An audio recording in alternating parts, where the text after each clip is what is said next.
Hi, I'm Professor Beck Strah. And I'm Professor Eric Bronson, and this is Prison News.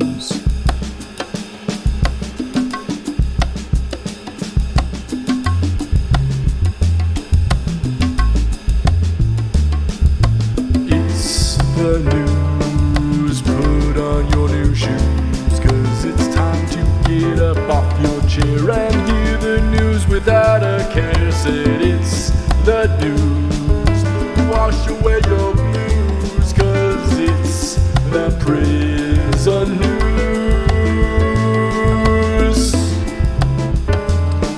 It's the news. Ahoy, dude. I love the way that song brings us in on something that, wow, this is going to be some really uplifting, positive news here. Mm-hmm. Oh, yeah. It makes me feel more newsy than I've ever felt before. And it absolutely lulls us into a false sense of security because, yeah, maybe it should be like da-na-na, da-na-na-na, and then like the like lightning. No, not a lightning sound, a thunder sound. No, a lightning sound. Lightning sound. Or we could, like a have bolt. a something like, Emperor's March, the Death March, something like that, bringing us in. Yeah, very cool. Yeah. Let's make it happen. But you know what? I love that song. It makes me feel It's a good song. It's good stuff. just sipping that cup of coffee, reading my newspaper. Yeah. And you, dear listener, are reading that newspaper. Eric, Yeah. kick us off with a great story. I actually do have something positive, at least very positive in my mind, to start us off with. Just this week, a couple of days ago, the Alabama a man who was facing the death penalty by nitrogen gas was spared Thursday as the U.S. Supreme Court refused to set aside a lower court ruling that found that the method is unconstitutionally cruel, issuing a brief order that came well after the hour originally planned to initiate Jeffrey Lee's execution. So he gets a stay of execution? Yeah. So the justices decided not to lift the injunction. Wait a second. It's good because, as we see here, blocking Alabama from carrying out what would have been the nation's 9th execution by nitrogen gas, rejecting a last-minute legal battle by the state as it sought to carry out the sentence in the evening. A spokesperson for the Alabama Department of Corrections said the execution was off for the evening and the state would not try another method. Obviously, when we're getting set up for an execution, they set up for one mode and they don't have the other modes ready to go. But, it would take a lot of work to switch immediately. You can't just say, oh, well, we've been rejected to use nitrogen gas, so let's move them on over here and say, use the electric chair. But the High Court I would choose voted, apple pie a la mode. That would be my mode. that would be your mode. It's a good mode. It's a good mode. Yeah. The High Court voted 6-3 and did not explain its reasoning. 3 of the conservative justices, Clarence Thomas, Samuel Alito, and Neil Gorsuch, said they would grant Alabama's request to lift the injunction and let the execution go forward. In a statement, the legal team for Lee, 49, hailed the decision and noted that his jury had voted for a sentence of life, which a judge overruled. His jury voted for life. 2 courts ruled the method unconstitutional. Today, the Constitution prevailed, the statement said.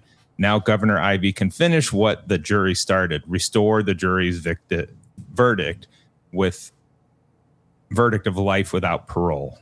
So that was the original sentencing, but some judges overruled it. We look at the methods that have been used recently because of the changes to the chemicals that are involved in the old lethal injection, where it was the triple cocktail, and that the final drug in that triple cocktail that is only developed in Italy, and they will not sell it to the United States because they know what we're going to use it for. And the EU has a permanent anti-execution stance, and so you cannot support it in any way if you're a member of the EU. We've run out of that triple cocktail, so states are working very hard to come up with ways to execute people, and so nitrogen gas has been used as an alternative. And as we've talked about here in the podcast before, part of the reason we switch from one method of execution to the next is the spectacle that it creates. And it appears that from witnesses that have seen, that have been in attendance of nitrogen gas executions, it creates quite the spectacle. And it's not just something where the individual simply looks like they're falling asleep. There's convulsions and some spittle coming out of the mouth.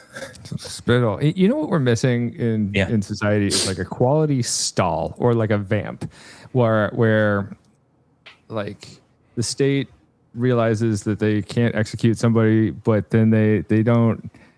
Everything's too transparent, and instead I wish they would stall and be like, well, we're gonna have a pie eating contest, and whoever like loses the pie eating contest, that one has to die, but the winner, they get a stay of execution for longer. And we could be training some quality like eating champions on death row, like as long as they consent. There you go. Like they have all the time in the world. We might have the next Joey Chestnut locked up. We might. Don't know it. Especially if we go out to California. I mean, they have that massive death row. Nobody's being executed out there, so we have a lot of people with a lot of time. I'm sure somebody throw some hot dogs, and that's yeah. Yeah, don't you think like they would get extra food for it? I'm sure that there would be people who are into this.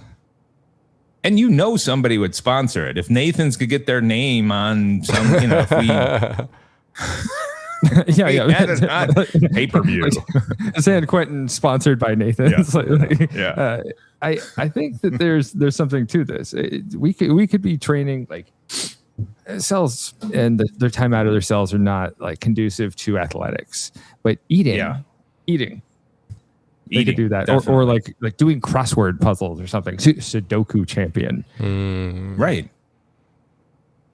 No. Let's take some of the human talent we have and at least give them something to do that exercises their mind while they're in there. Right? Because you make somebody better at Sudoku or eating does not mean that they are at higher risk of violence or escape. They just have more space to occupy their time. And you could it would make people want to go to that prison more. Like if I'm convicted of a crime, I'd be like, oh, send me to San Quentin. Like I want to be among the champions. Yeah, I think that there's something to this. It would be like athletics. Right? Yeah. I want like sponsored cell blocks. Like if privatization is going to be this out of control, like let's just like rip off the mask entirely and go Nathan's cell block. Yeah, and well, the other thing is that we got people who need to help prep the food, so we could have forget sponsorship from like shoe companies or anything like that. Although they would probably want to get in on it too, right? Nike, Adidas, Reebok, definitely Hoka's, right? They're going to want to get in there to help sponsor these people and their feet as they put on all the weight from eating all those hot dogs. Yeah. But the apron companies. Sandal? Recovery sandals. Where they eat. Yeah. They would make prison sandals that are like the sandals that are for like pregnant women. That kind of thing. There we go. Yeah. Or oven mitt companies. I mean, think about it. I mean, there's so many possibilities here. Yeah. It would be great. Britt, what do you think? I support the hot dog industrial complex.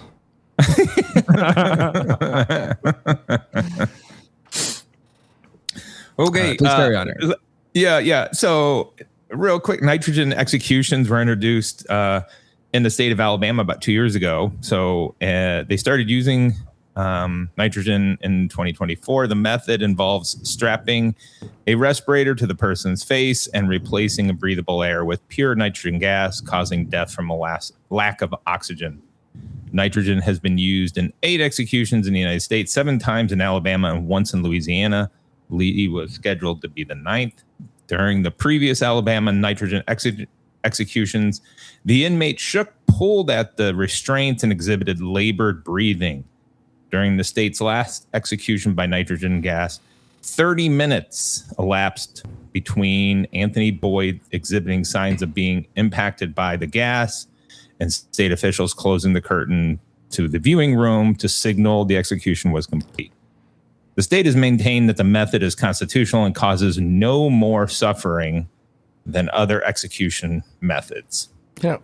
So again, it's creating quite the spectacle. So we'll see how long that this lasts. Obviously it's going to take a court case to get it changed. But why don't we give, I don't believe in, a death sentence at all, but why don't we give these people like a choice between how they're executed? I know Utah does. They have like 5 different methods, and you can still choose like hanging or the firing squad there, I believe, which is pretty wild. But if we're going to poison someone, why don't we give them a choice of what they're poisoned by? Like, I'm sure there's several people who would be like, give me a heroin overdose or something. I think that'd probably be a lot more comfortable than most other execution methods used. Yeah, some states do, excuse me, and some of it has to do with the timing of when they were executed and the methods that are available. So, you can choose between electrocution or firing squad or lethal injection. But that was if you were convicted when those were the methods that were being employed by the state. So let's say if we take Utah and they approved lethal injection in 2000, let's just throw that out there as a random year. And before that, they used electrocution and firing squad. You could choose between those versus the lethal injection. But there are some states that have where they ruled for a while that certain methods were unconstitutional, and then they brought it back. You can choose there. And you can, and I think in South Carolina, since they just started using firing squad, you can choose between lethal injection and the firing squad. Yeah. I mean, realistically, they're all unconstitutional. It's just that's not how it's interpreted. Like it is right. It's like how is death not cruel and or unusual? Right. I think it matters more for like how it makes the audience feel in terms of unpleasantness is what they're so often looking at. And what if we could avoid all this just by letting them pick the actual method? Like if I say I want to be eaten by wild dogs, that'd be so cool. They could just do that. Or if you're like, I want to be beaten to death with a hammer, like, okay, it's your choice. Yeah. Beaten to death with a hammer. Yeah. A meat tenderizer, if you will. Lots of people would be choosing that one if they had the option. Yeah. Let's be creative here. It's like cut in half with a chainsaw. Yeah, like a magic trick, but they don't put you back together. Oh, I want to be cut in half with a chainsaw by a magician, though. See.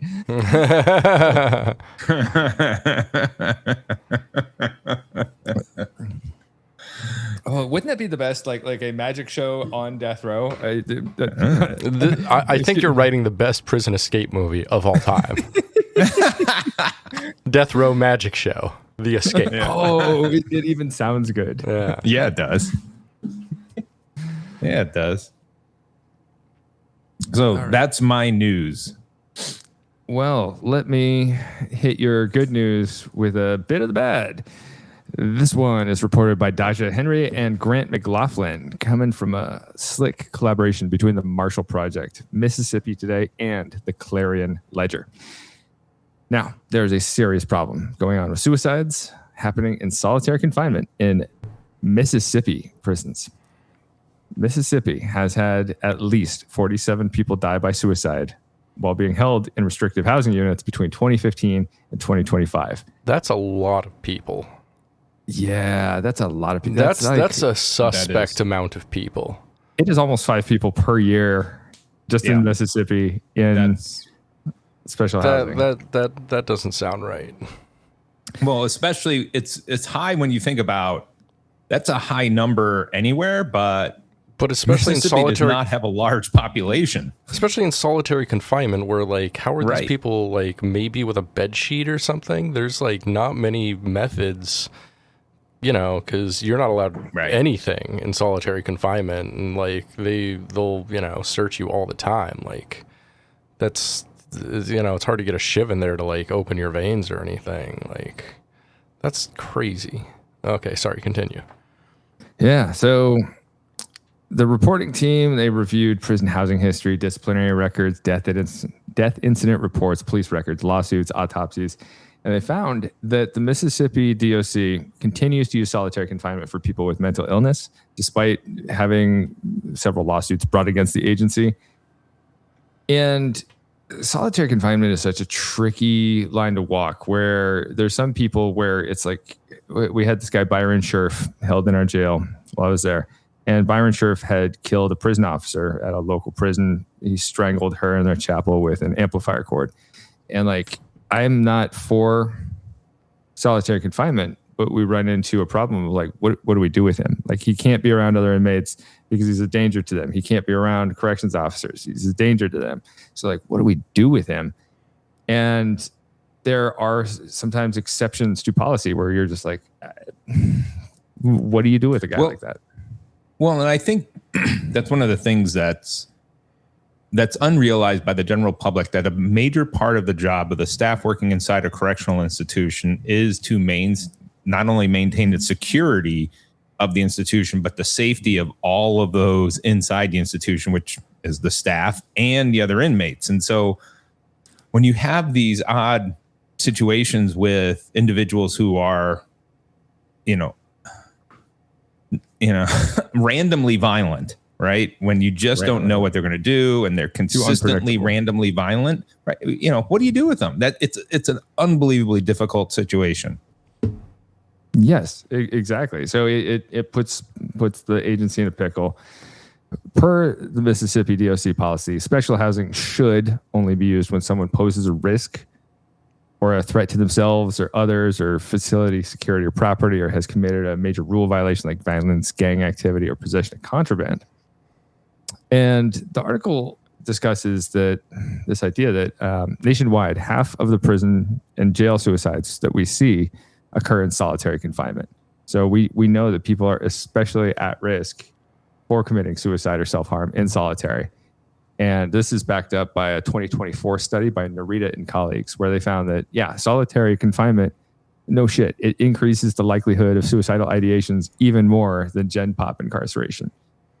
So if you're in prison, you probably have your likelihood of suicidal ideations already going up. And then you get into solitary, that's just going to amp it up even more. And a 2021 study published in The Lancet shows that occupying a single cell without social visits, that provides a risk factor for suicide, and putting people in these single cells without visitors is linked to self-harm, chronic stress, anxiety, insomnia, and having difficulties with memory and concentration. So we know that it can exacerbate mental illness. We know that it amplifies what you're already feeling. And if you're not feeling great about your life, it's going to make life that much harder for you.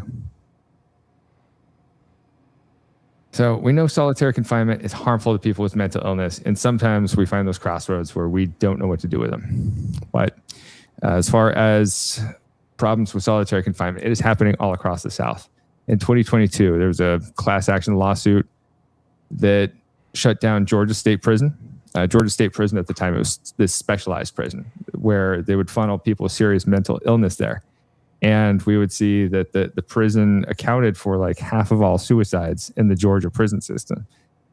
Okay, so what's wrong with this picture? Something is going on here. This facility, something needs to change if it is this hotspot for suicides in the state, right? We need to change our practices. We need to be self-critical, and that way you can actually save people's lives, which should be of the foremost priority. And in 2017, we saw mental health care was horribly inadequate and in violation of the 8th Amendment. At the time, the prison's suicide rate was like 4 times higher than the national average. And states across our country know that this is a problem. They know that solitary confinement is problematic in its own ways. And so we've seen since 2009, there's been 40 states that enacted legislation to limit solitary confinement. And the only legislation that Mississippi passed was they're like, hey, maybe we shouldn't put pregnant people in solitary confinement unless there's a reasonable belief they're going to harm themselves or the fetus or provide a flight risk. Yeah.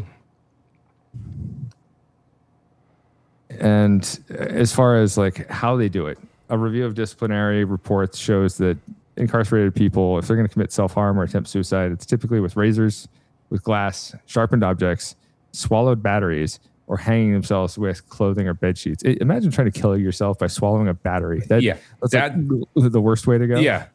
Well, and you got to wonder how many and what size. I mean, will a few AA's do it?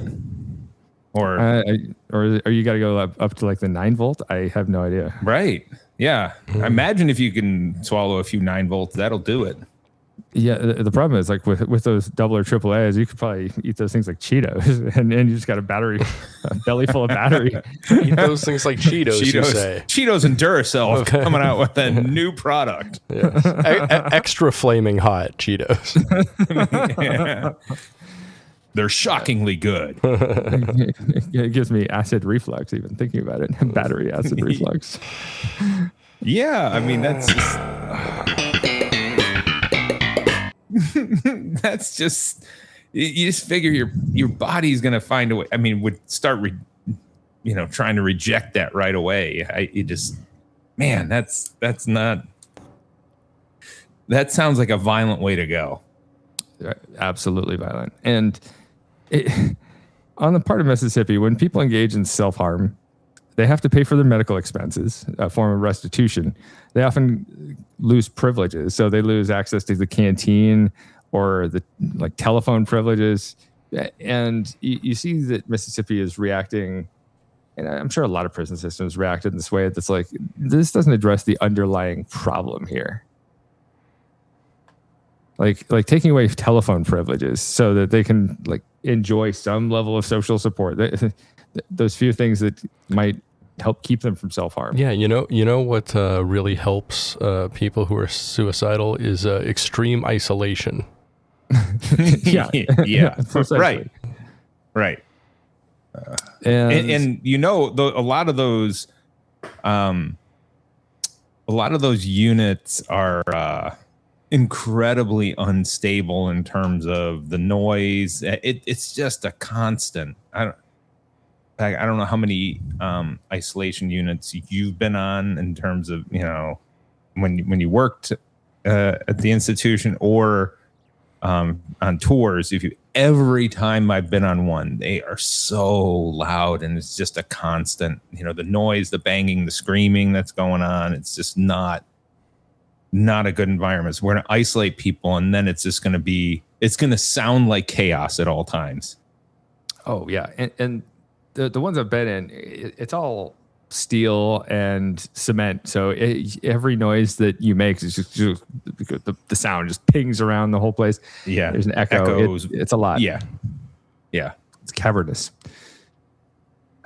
Mississippi, though, going back to Mississippi, we also see some staffing issues contributing to the deaths, like we saw in Alabama prisons when Britt and I talked about the Alabama solution last year.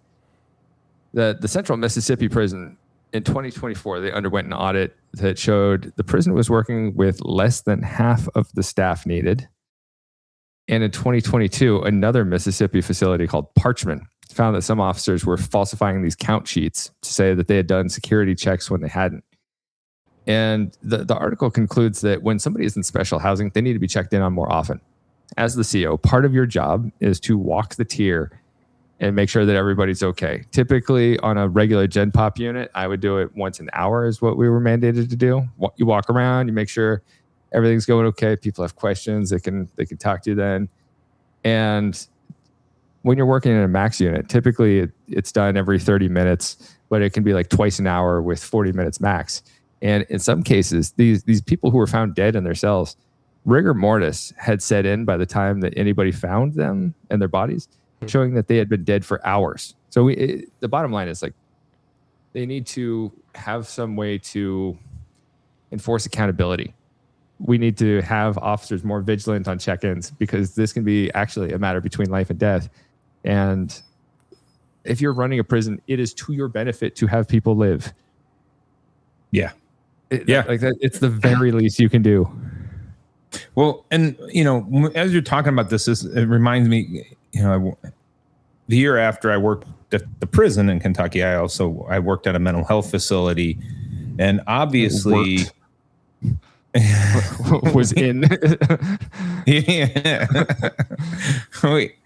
we when we had somebody that was on suicide watch, there was a staff member parked outside their door 24 hours a day, because, and I guess this is the difference between a private institution and a public one, where the mental health facility, we had people that were there for, obviously mental health issues, but also drug use. And some were sentenced there for criminal activity. But if they were a threat to themselves at all, there was a chair outside their door, across the hall outside the door, facing in so that you could see them 24 hours a day. They did not want to deal with the possibility that somebody would harm themselves on their watch. Yeah, and that's responsible. Like it creates many more problems for the facility. It creates more problems for the officers. Like, nobody should even be putting themselves in that position. Just be responsible and have places adequately staffed. Now, easier said than done when you don't pay people well, or you have like lousy support set up for the officers, and it becomes a place that is just experiencing constant turnover. So figure out, if we're going to have prisons, at least figure out a way that is like conducive to keeping people alive. How about that? Indeed. Yeah. And then when things go bad, you have to hold people accountable. Yes, sometimes, unless they're really cool, then you don't have to. Unless they're the hot dog eating champion of the prison. This would be the coach of the hot dog eating team. Oh no, he's the coach. He's yeah, like, make sure this officer day. works his shifts that he wants. Precisely, the coach gets the slide like a really good student athlete. Well, that's the end of that story. Should we put a bow on it and thank our delicious sponsor? Roger Williams University School of Justice Studies, with such amazing degree and certificate offerings in things like public administration, legal studies, yum, political science, tasty, anthropology, 2 scoops, forensic science, 3 scoops, sociology, ice cream sundae, international relations, and of course, we've got the banana split over in criminal justice. Ay, Dios mío, delicioso.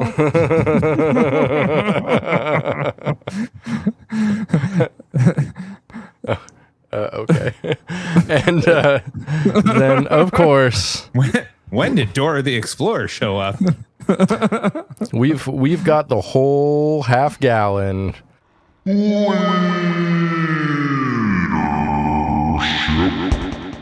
Oh, I I want to take some of that home. Hell yeah. Thank you, Roger Williams University School of Justice Studies. We love you. We support you. And thank you for supporting us. If you have enjoyed this news podcast, please like, please rate, please subscribe, and feel free to write into the pod. We're on Instant Grandma at prison.breakdown. That's Instagram, prison.breakdown. And you can see some cool clips from the show. Go ahead, friend us on there, follow us, and give us a 5-star on Apple Podcasts, Spotify, wherever you listen. Heck yeah. Now, Eric, I think that it's time that we tuck in and go to bed. Yeah, I think it's time for lights out. Someone hit that switch.